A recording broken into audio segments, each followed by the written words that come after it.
18 forecast. News 18. Weather from where you live. We've got a line of storms stretching from near Detroit, Michigan, all the way back towards Covington. Now, the bulk of the severe weather has been just northeast of the viewing area today, but we've got our own line of storms coming into the area, and these have been putting out some pretty gusty winds. One storm is decaying over Kokomo.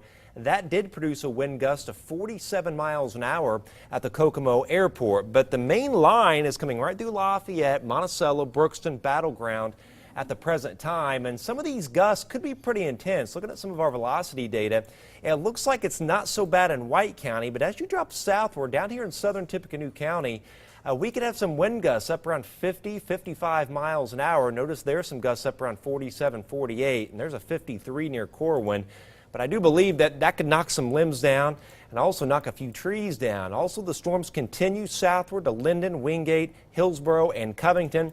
These are very gusty as well. And looking at some of our velocity here as well, these are putting out some wind gusts up around 50 miles an hour, 55 as well. There's a 50 near Linden and also south of Wingate.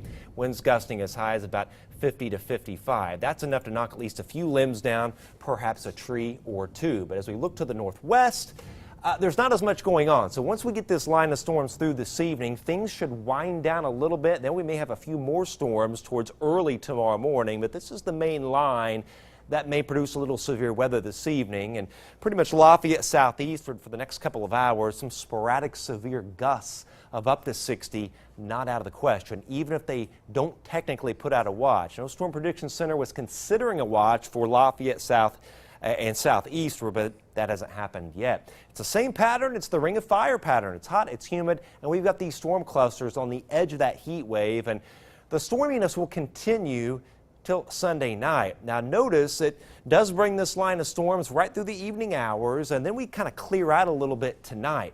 But notice late tonight, tomorrow morning, even though it clears out for a while, a few more storms may tend to refire. Now these don't necessarily look severe, but we may have a few storms as you get up early tomorrow morning. Then they fade away, but tomorrow afternoon, as we heat up and reach 90 again with heat index near 98, 99, a few more storms will pop, and I can't rule out a severe storm or two with those. And even as we get into Friday, some storms in the morning, these may refire in the afternoon, and even then can't rule out a few severe gusts, perhaps a few large hail reports. They're the highs tomorrow, up around 90 to about 92 degrees. Some more storms on Saturday, scattered about, a few in the morning, a few more afternoon, evening. Same thing on Sunday, and then everything kind of calms down a little bit Monday and Tuesday with highs in the low 80s before we're back to the upper 80s with some storms on Wednesday. Kind of a noisy storm this afternoon, isn't it? Yeah, kind of a nice summer storm. The highest wind gust so far, 54 miles an hour at Attica, I just saw, but no major gusts yet. Okay, Chad, thanks. Sure. Well, just ahead, President Obama met with top congressional leaders today to discuss